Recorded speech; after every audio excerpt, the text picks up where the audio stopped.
स्थायी जनन पढ़ा है। जनन क्या होता है? अपने ही समान जीव को उत्पन्न करना, ये कहलाता है जनन। 3 तरह का जनन होता है, वर्धी जनन, अलैंगिक जनन और लैंगिक जनन। वर्धी जनन में क्या होता है?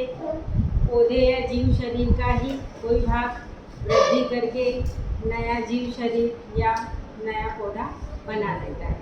तो आज हम वर्धी जनन का जो एक मुख्य सब टॉपिक है,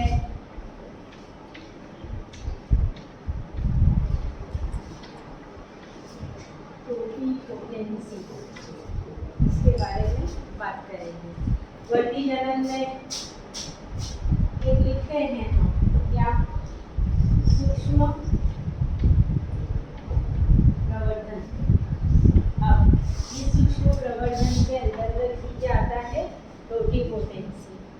अब माइक्रो प्रोपेगेशन या टोटिपोटेंसी, क्या सुना है शब्द आपने पहले? परीक्षा देनी है हमको 29 तारीख को, और हमको ये नहीं मालूम जबकि एक बार पढ़ चुके हैं हम।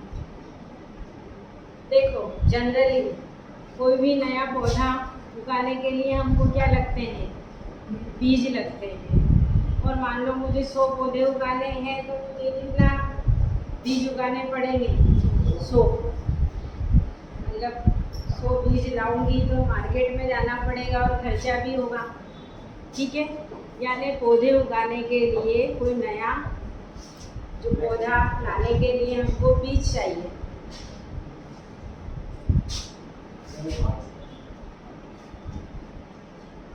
अरे तुम अभी हम बात कर रहे थे कि हमें नया पौधा उगाने के लिए क्या चाहिए? बीज चाहिए। बीज उगाते हैं हम।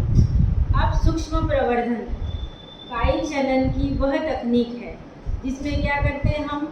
पौधे की कोई एक कोशिका के द्वारा ही क्या कर सकते हैं? हजारों पौधे तैयार कर सकते हैं, लाखों पौधे तैयार कर सकते हैं। सोचो, हमको हजारों लाखों पौधे उगाना है तो हमको क्या करना पड़ेगा? इतने सारे बीज लाना पड़ेगा। लेकिन हम पौधे की एक कोशिका या ऊतकों के द्वारा ही क्या कर सकते हैं? असंख्य पौधे प्राप्त कर सकते हैं। तो ये विधि किसमें आती है? सूक्ष्म प्रवर्धन में। अब सूक्ष्म प्रवर्धन के अंतर्गत जिस विधि के द्वारा हम क्या करते हैं? एक कोशिका से बहुत सारे असंख्य पौधे प्राप्त करते हैं, वो क्या कहलाएगी? टोटिपोटेंसी। और इस विधि के द्वारा जो पौधे हमें मिलेंगे वो क्या कहलाएंगे? क्या कहलाएंगे? टोटिपोटेंट। ठीक है। अब देखो कैसे होती है ये टेक्निक। अब सबसे पहले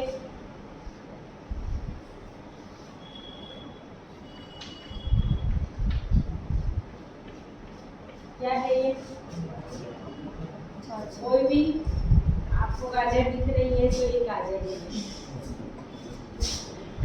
हाँ, मैं कैसे नकार दूँ? गाजर ही बनाएंगे, ठीक। अब इसकी हम क्या करेंगे? एक सेल को सेपरेट करेंगे। ये हमने यहाँ पर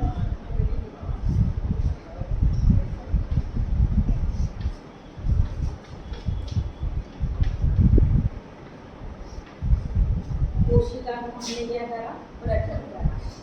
अब ऐसे नहीं बेटा कि कहीं से हमने कोशिका अलग कर दी ने उसको रख दिया, ने फोन पे बात करने लग गए या कुछ भी काम। जैसे ही हमने कोशिका सेपरेट करी उसको हम कहाँ रखेंगे? संवर्धन माध्यम में या जल में रख दो, ताकि वो क्या हो? सूखे नहीं तो पानी की अनुपस्थिति में कोशिकाएं क्या होने लगती हैं? मृत होने लगती हैं। उसकी टर्जिडिटी, उसकी आशुनता क्या रहे? बनी रहे, ठीक। जैसे हमने कोशिका पृथक करी, इस पृथक करी हुई कोशिका को हम कहाँ रखते हैं? जल में। या तो जल में रखो। अब हमारे पास तो मैंने पहले से तैयार कर रखा है। क्या कर रखा है? संवर्धन माध्यम, ठीक। और किसी भी कोशिका के ग्रो करने के लिए, वृद्धि करने के लिए जो सबसे अच्छा मीडियम होता है वो क्या होता है? संवर्धन माध्यम। क्योंकि हमको इसको संवर्धन माध्यम में क्यों रखना पड़ा? क्योंकि ये जीवित बनी रहे। कोई भी चीज जीवित कब बनी रहती है? जब उसको बराबर पोषण मिलता रहे। हम क्यों जीवित हैं? पोषण, श्वसन सभी क्रियाएं हो रही है, ऑक्सीजन भी मिल रही है, उत्सर्जन भी हो रहा है, यानी जीवन की सारी क्रियाएं होती रहे। तो यहाँ कोशिका को हमें क्या कराना है? वृद्धि कराना है। तो वृद्धि करने के लिए सबसे पहली आवश्यकता होती है पोषण। ठीक, तो हमने कोशिका को पृथक करके कहाँ रखा? इस पृथक करी हुई कोशिका को हमने संवर्धन माध्यम के अंदर रख दिया। ठीक, अब आगे क्या होगा? बोलो। ये संवर्धन माध्यम से इसे हमारा। ठीक, अब कोशिका में क्या होगा? कोशिका विभाजन होगा, पोषण प्राप्त करेगी। पोषण प्राप्त करने से समसूत्री विभाजन होगा। 1 से 2, 2 से 4, 4 से 8 कोशिकाओं का समूह तैयार हो जाएगा। तो ये यहाँ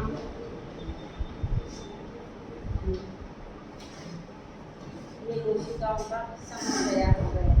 अब ये कोशिकाओं का समूह क्या कहलाता है? क्या कहलाता है? कैलस। और ये कोशिकाओं का समूह जनरली कहलाता है ऊतक। तो हमने कोशिका से क्या करा?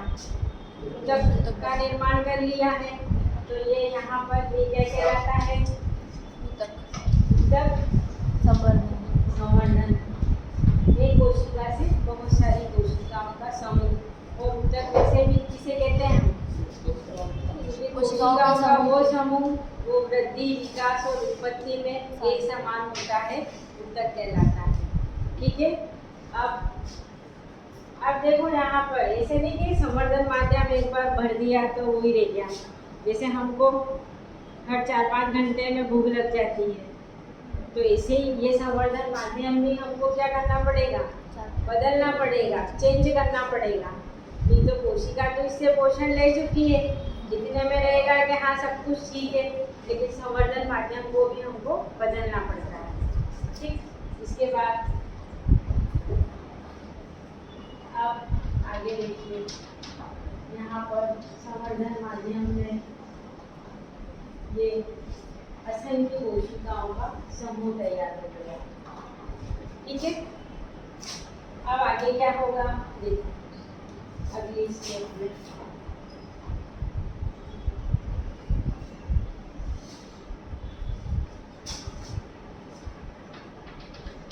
अब ये बहुत सारी कोशिकाएं हो गई।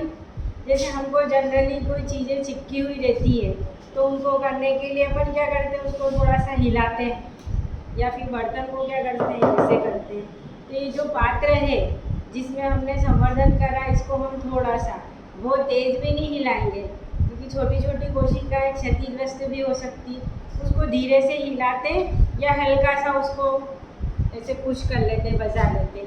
तो ये जो कोशिकाएं हैं ये सब क्या हो जाएगी? निकल जाएगी, थोड़ी सी दूर दूर और अलग अलग हो जाएगी।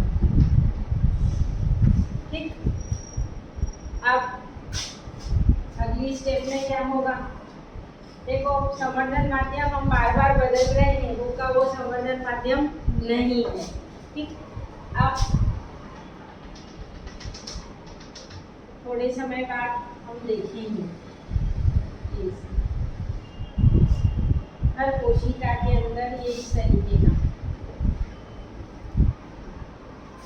एक ऊपर की तरफ एक नीचे की तरफ उभर उत्पन्न होगा। और 11th में आप पढ़कर आई हो, ये क्या कहलाता है? फ्लूल, या इसको हिंदी में कहते हैं ब्रांको। और ये कहलाता है रेडिकल, या इसको कहते हैं हम गुलाम। ये हो जाएगा गुलाम।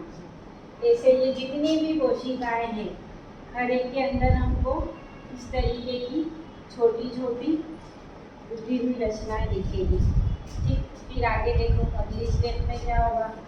अब संवर्धन माध्यम है ही हमारा, थोड़े समय बाद अब ये वृद्धि करना शुरू कर दिया। अब आपको मालूम ही है मूलांकुर से प्ररोह मीन्स तना उत्पन्न होता है, प्रांकुर से तना उत्पन्न होता है और मूलांकुर से जड़ उत्पन्न होती है। अब थोड़े समय बाद ये वृद्धि कर ही रहे हैं, क्या होगा यहाँ पर ऐसे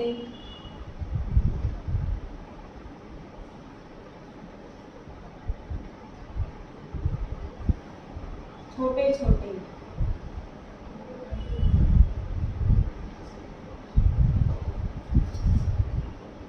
वो सारे भी नहीं बनाना है।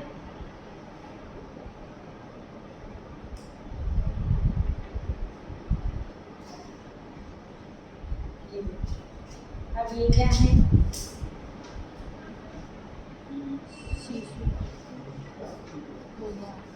क्या है, शिशु पौधे, सीडलिंग्स। ठीक है, अब कहाँ देखो हमने एक कोशिका ली थी और एक कोशिका को संवर्धन माध्यम में विकसित करा और विकसित करने के बाद हमने क्या कर लिए, असंख्य पौधे प्राप्त कर लिए। अब इन पौधों को हम क्या करेंगे, उगाएंगे। तो यही सामान्य पौधे के समान ही क्या करेंगे, वृद्धि करेंगे। ठीक है, तो एक सूक्ष्म रचना से हमने उसका क्या करा, प्रवर्धन किया, बहुत सारी रचनाएं प्राप्त कर ली, पौधे प्राप्त कर लिए। नहीं तो हमें मालूम है पौधा चाहिए तो बीज चाहिए या कलम चाहिए, लेकिन हमने एक कोशिका के द्वारा, एक सूक्ष्म रचना के द्वारा असंख्य तक प्राप्त किए और फिर उनको से हमने क्या करें, छोटे छोटे शिशु पौधे प्राप्त कर लिए। तो ये विधि क्या कहलाती है, टोटीपोटेंसी। और ये जो पौधे मिले हैं हमको, शिशु पौधे जिनसे आगे चलकर पौधा विकसित होगा, वो क्या कहलाएगा, टोटीपोटेंट। कोई प्रॉब्लम? तो ये सारे डायग्राम बनेंगे आपके स्टेप बाय स्टेप और आपको यहाँ पर ऐसे नंबर भी लिखना है, ये 1, ये 2, ये 3, ये 4, 5, 6, 7 और 8। समझ में आया टोटीपोटेंसी किसे कहते हैं? ठीक है।